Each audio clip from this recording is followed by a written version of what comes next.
Okay, I have officially finished the first Mistborn book. The book that I cannot refer to in any way except the first Mistborn book because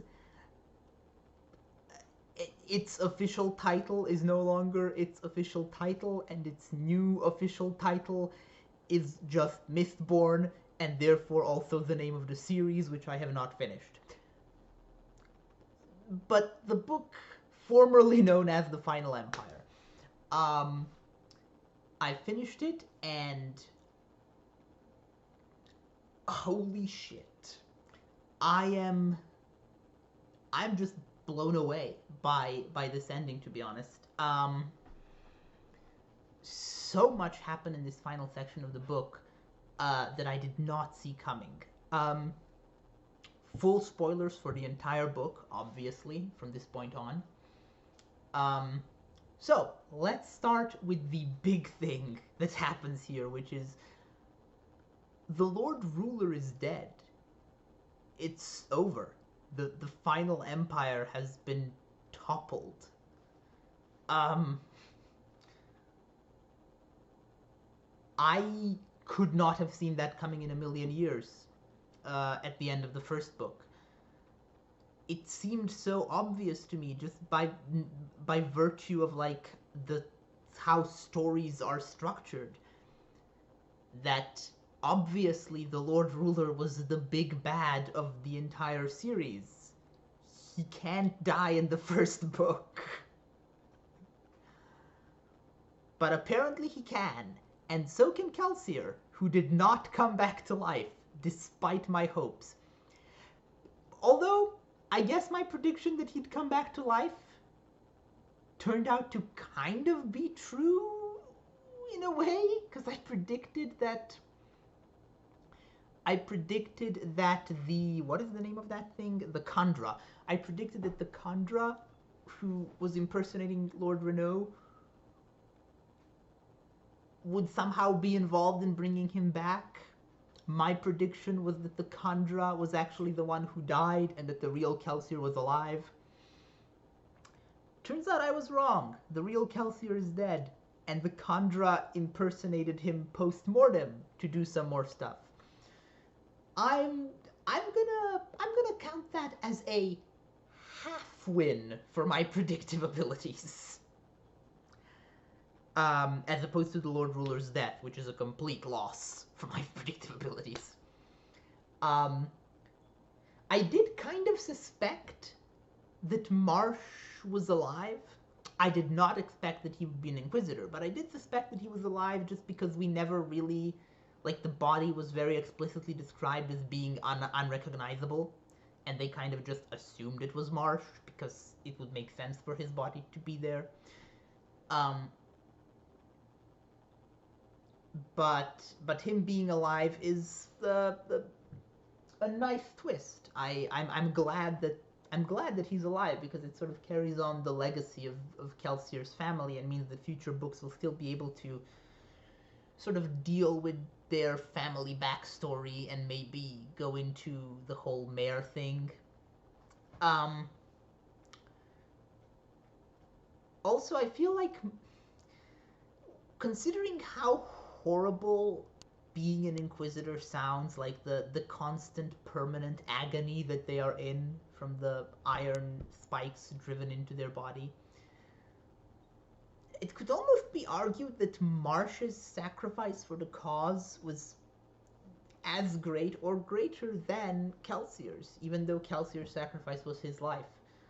Um, which I like. I like that Marsh got to do a big heroic thing because I kind of felt bad the whole book because Marsh had like dedicated his life to the resistance, and then Kelsier was just gonna do everything, and Marsh was just kind of a sidekick. I'm glad that Marsh ended up being so pivotal, and also that he gets to actually live to see the new world that he helped create. Um, okay, let's talk about individual moments that I thought were cool. I really liked Vin convincing the guards at the royal palace at Credit Shaw to defect to the resistance. That was a cool scene. Um, it was a bit funny that she then proceeded to not even try to do the same to the next group of guards she met, like 15 feet in to the castle. Like, why do the guys outside get the benefit of your redemptive speech, but the guys like at the next checkpoint don't? Feels a bit arbitrary, Vin, frankly, but okay. Um, I really liked her arrowhead thing, like the arrowheads with the metal, the stone arrowheads with the metal rings. That was a really clever use of allomancy, um, which I really liked. Uh, what else? I mean, I liked everything in this section, really. Uh, I loved the confrontation with the Lord Ruler. I loved the reveal of the Lord Ruler's identity, which is something that I did not actually guess ahead of time, even though in hindsight it was kind of obvious.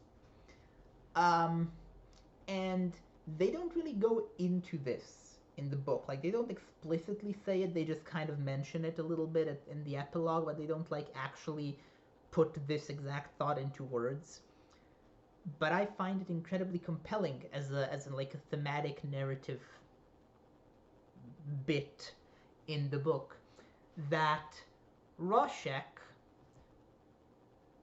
was obsessed with his people, the Terracemen, being dominant over other races. He essentially he was a Terrace supremacist, as it were. And he got power over everyone else.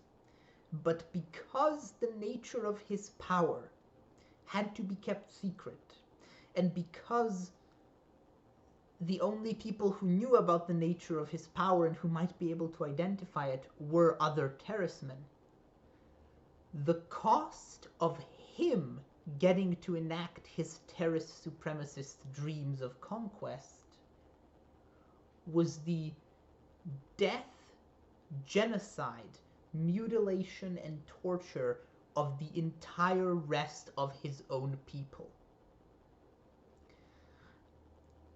And I think that's a very... And I find that a very interesting sort of a... I don't know if it's intentional, it probably isn't, but I choose to read that as a commentary on fascism, and how, in real life, fascism is based on an in-group, out-group mentality where you want to be in the in-group because the ideology says that the in-group should be superior, but the in-group keeps shrinking because there's only so much power and authority to go around, and also because an enemy is always required, so even if you defeat the out-group, you just need a new out-group, so the in-group keeps shrinking, and eventually it's just one guy at the top and everyone else is the out-group. Like, that's the logical endpoint of fascism, if it ever managed to get to, like, its final stage. And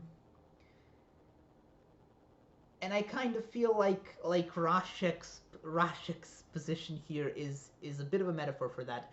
It's not a perfect metaphor because, as far as I can tell, none of the other Terracemen particularly agreed with him or sided with him. Like, he was kind of a lone wolf. Like, he acted on his own. I'm a bit surprised that everyone is still kind of, like, in the epilogue they're talking about what he discovered at the Well of Ascension, and someone suggests, like, oh, maybe it was allomancy itself. And everyone else is like, maybe, we're not sure yet. Which strikes me as odd, because that's really obvious to me. Like, if there was no, like, if all the allomancers in the world need noble blood, and all noble families are descended from the personal companions and compatriots of the Lord Ruler at the Well of Ascension, then it's really, really obvious that all allomancy specifically comes from that moment, because only the descendants of those who were literally there can possibly be allomancers. So it was pretty obvious to me from fairly early on that allomancy was something that comes from the Well of Ascension. That being said, I do also acknowledge that there's obviously more to this plot, because the Lord Ruler wasn't just an ordinary allomancer, even if we ignore the fact that he was also a Feruchemist, because he also had Vin's extra powers. And also there's the whole deepness thing. Like, that's still a thing. I still strongly suspect that, especially now that Lord Ruler is dead, I suspect that the future books will probably be dealing with whatever the deepness is, and also probably with the remaining Inquisitors, because there was a big thing made in this section about the Inquisitor takeover, like how Carr and the other Inquisitors really, really want to control the Ministry. But it's not ever really made clear why, like what their plan is, what their motives are. And I'm guessing that's going to be explored later, because Carr and all of his companions are dead now. And I'm guessing it's going to be explored through the remaining Inquisitors who were not in Luthadel at the time and therefore are still active. What else is there?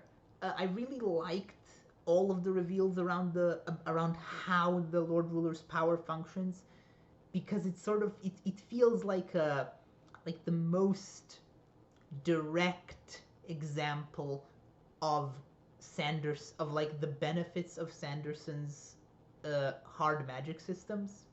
Like, I'm a big fan of soft magic systems, but I'm also a big fan of hard magic systems. I'm not sure I have a strong preference between the two, as long as both are done well. And I think that Sanderson really, really plays to the strengths of a hard magic system, which is that you can set up a rule system and then think of a really, really clever way that those rules can interact with each other, and have that be the big plot twist at the end, like the big reveal. And that way, the plot twist is never going to feel like a Deus Ex Machina or an Aspel. It's going to feel like something that makes logical sense within the world, because it follows the rules as they've been established. So, I did enjoy that. I enjoyed the Lord Ruler rapidly aging. That's a cool visual. It's a bit cliche, but also, I think, cliche for a reason. It works. It works as a way to represent the death of an immortal. I mean, it's as old as it's an ancient trope. Dorian Gray, probably some examples before Dorian Gray as well. But it works. So, I've been praising a lot so far, and that is the dominant feeling I have. I am incredibly impressed with this ending. I think it's fantastic, and I think it really illustrates all the things that people say Sanderson is the best at. Hard magic systems, strong character arcs, and, like, incredibly dramatic, climactic, action-packed finales. All of which are great here. But now we get to the political elements. And unfortunately, this ending has some of the same pitfalls as the ending of Elantris. Now, while I didn't like the ending of Elantris, I really do like this ending, and that's because while the political pitfall that I'm about to talk about is the same in both, here it's one small part of an otherwise fantastic ending. In Elantris, it's one small part out of many, many troubling and bad parts to the ending. So Elend is king now? And the justification given for replacing the Lord Ruler with another nobleman as monarch is something like, oh, it'll grant the new regime legitimacy. Do you know what a revolution is, Sanderson? Like, this was a revolution. The new regime very specifically should not be drawing its legitimacy from the logic of the old regime. That's not how this works. That's not how revolutions work. Imagine if the French Revolution happened and instead of doing the thing where they're like, oh, we're going to build a temple to the Supreme Being to replace God, and we're going to start doing parliamentary democracy to replace the monarchy. They were like, oh, we did a revolution and killed the king. Now his cousin will be the king. Yay! Revolution. Just doesn't work somehow. Like, not as the consequence of like a violent uprising and revolution like this. I'm sure Elend will be a fine king. I'm not saying this is like a bad ending because it's going to, like, Elend's going to return everything to the way things were before. I don't think he will.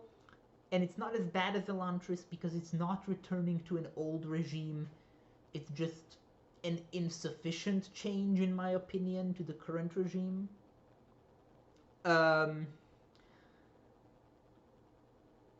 I don't know. My problem with this is largely that I don't quite buy it as a satisfying outcome for a violent revolution and uprising against an oppressive system.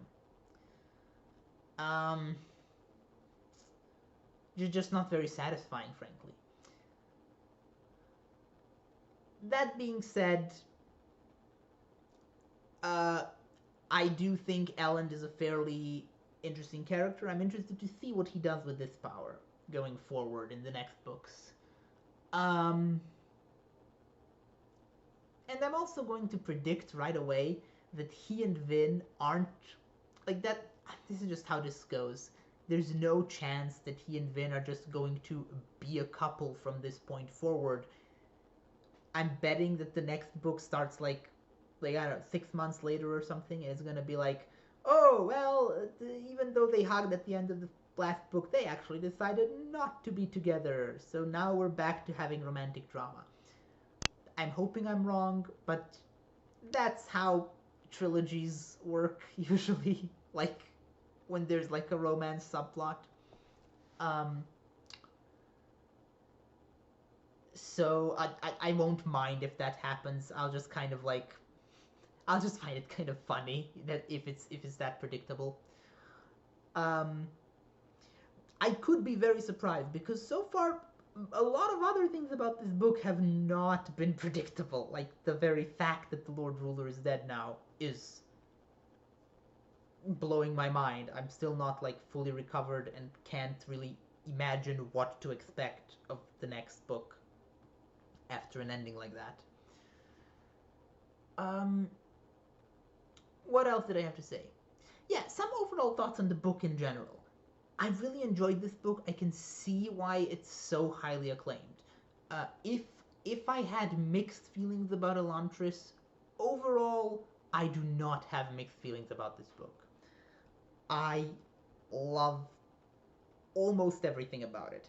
I feel like the politics are maybe like a smidge too centrist-y for me, like maybe not radical enough for my tastes, but also frankly refreshingly radical compared to many other genre fiction stories about revolutions and uprisings, which always feel the need to do this like, oh, what if the people who are oppressed are actually just as bad as their oppressors? I'm glad this book didn't do that. I'm glad this book was very clear about the fact that there is a moral imperative to get rid of the Lord Ruler at all costs. I'm glad Vin didn't do some moral grandstanding about how we can't kill him. That would make us as bad as he is. No, she just stabs him to death immediately. Excellent. Really enjoyed that. I'm hoping that the next couple of books aren't going to go back on that and be like, what if the rebellion was actually the real bad guys all along? I don't think they will. It's just a trope I've seen done so much that I'm always wary of it in stories about revolutions. Bioshock Infinite. That being said, though, I do have another criticism. I have no criticism. Another food for thought, I guess, about one more aspect of the book overall, not necessarily specific to this one section of the book that I just read.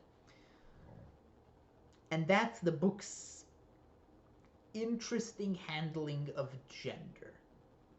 Now, I believe I've talked in a previous video about how I'm a bit bothered by the fact that Vin is really the only female character in this book. Like, there's a few others, but they're all super minor.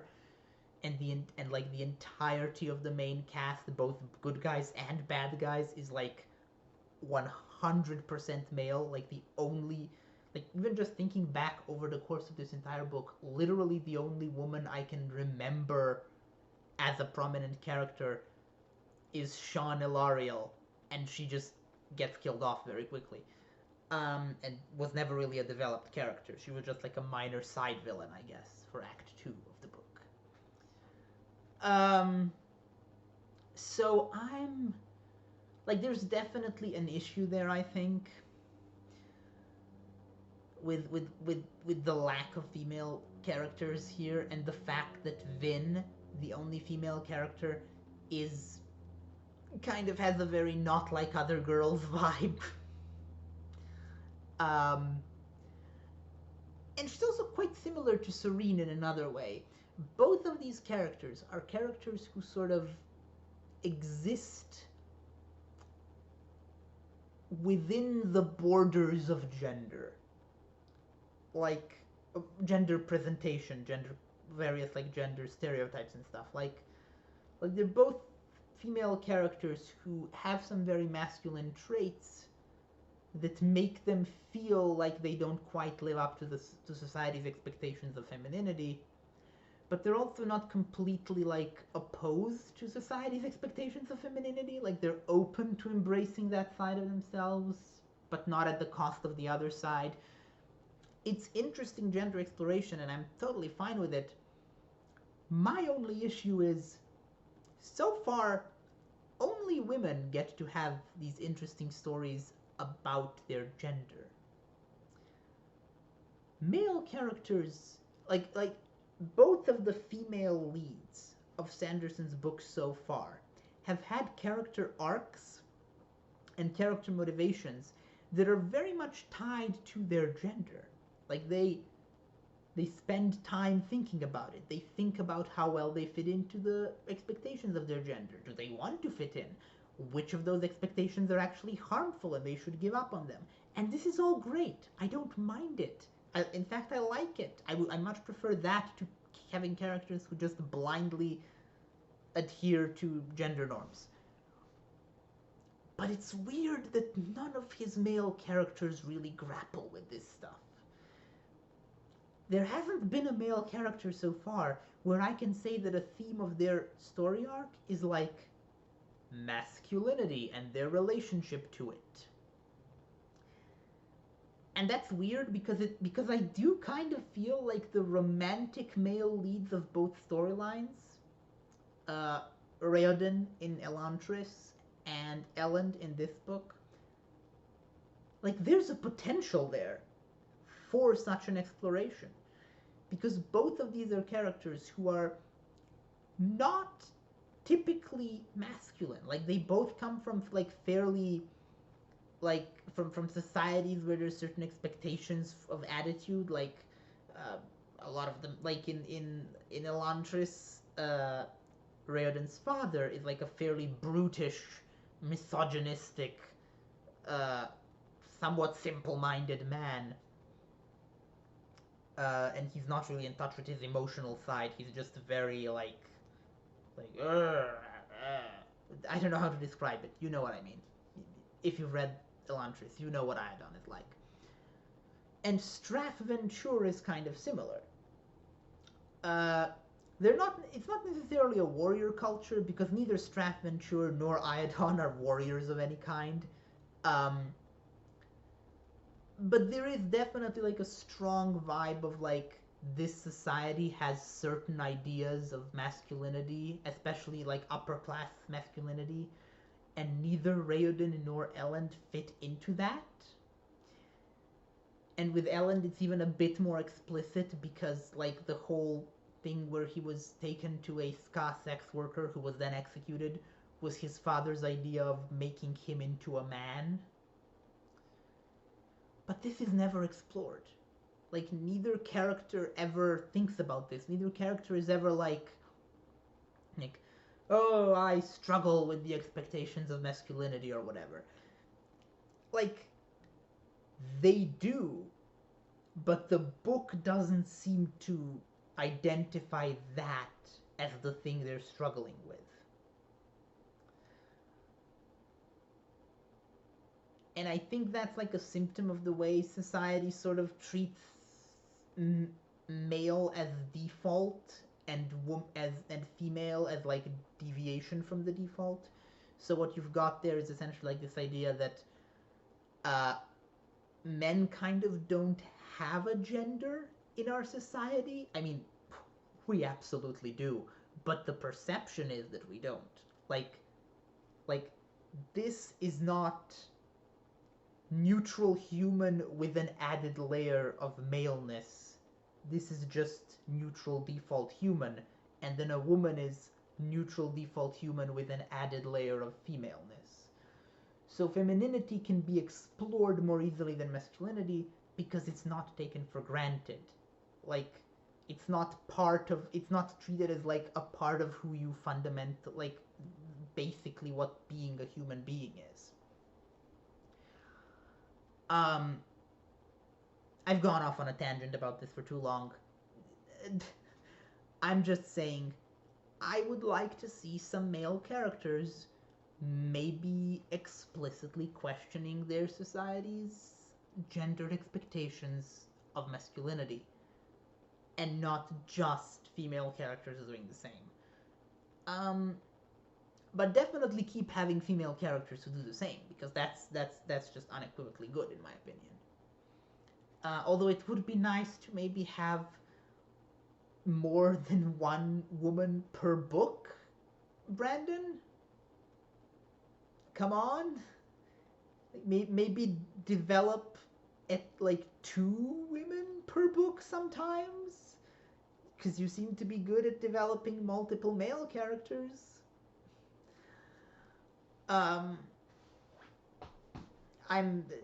That could still be a fluke because I've only read 2 books. It's possible that these are the only 2 books by Brandon Sanderson that have this problem.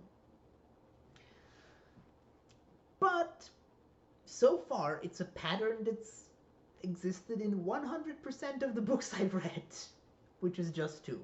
So, grain of salt. Other than that, I don't really have anything else to say about this book, I think, right now. So I'll just make some predictions for the second book. The second book is called The Well of Ascension, I believe, which makes me think that we're going to go to the Well of Ascension. Probably at the climax of the book. And I'm guessing that the overarching plot of the book is going to be about finding out what exactly happened at the Well of Ascension. Which is kind of interesting because rather than discovering the villain's full backstory and then defeating them, you have a whole book about defeating the villain, and then after they're dead, the characters are like, wait, who was that guy? We need to figure out where this guy came from and what happened. Why was he like this? So, I'm guessing that the second book is going to primarily focus on that. I'm also guessing that Elend is going to be promoted to full protagonist, like co-protagonist with Vin, sort of like Kelsier was for most of book one. And I'm guessing that probably he's gonna stay behind in Luthadel and deal with politics stuff while Vin goes off to the Well of Ascension to learn what happened. And I'm guessing the book is probably going to end with the reveal that the deepness is still a threat, so that the third book can be about resolving the deepness forever and saving the world. And then in the third book, it's obviously going to turn out that Vin is the hero of ages, because, duh, that's barely a prediction. And I also think that this second book is probably the one that's going to most heavily deal with the Inquisitors, like the remaining Inquisitors, because I feel like the Inquisitors are not like a big final threat, they're more like an intermediate threat. Although, so, if you've read the Broken Earth trilogy by N.K. Jemisin, do the Inquisitors kind of have, like, the vibes of the... what are they called? Crap, what are they called?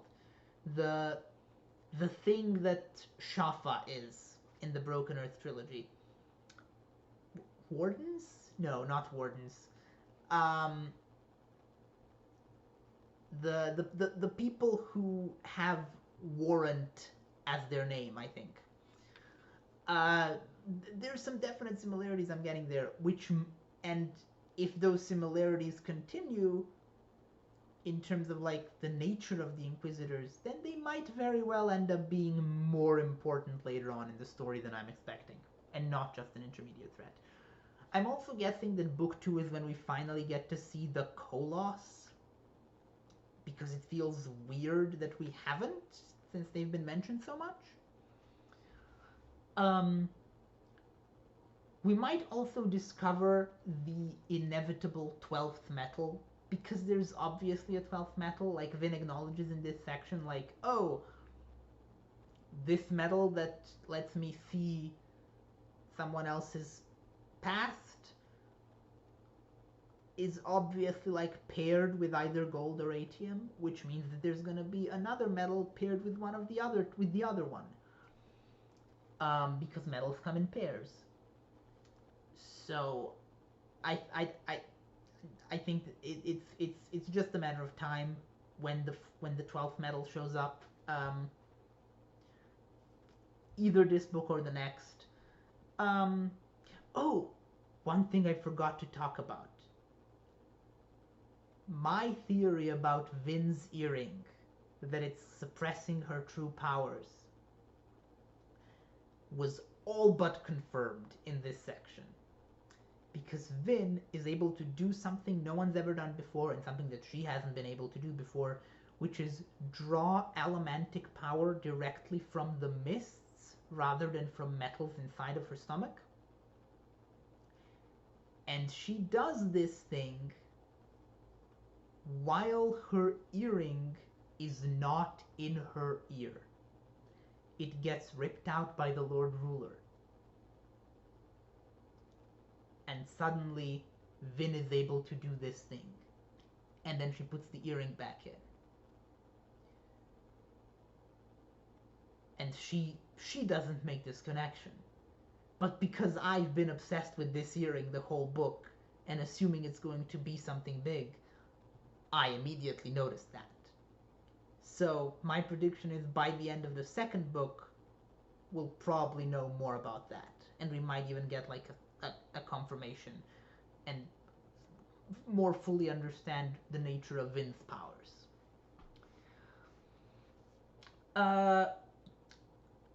That's really all I have to say about the book so far. That's not true. I have so much more to say. This book is has filled my mind with so many thoughts. But that's all I'm going to say in this video. Which is already getting extremely long. That's like 35 minutes, Jesus Christ. Okay. See you next time when I dig in to the Well of Ascension.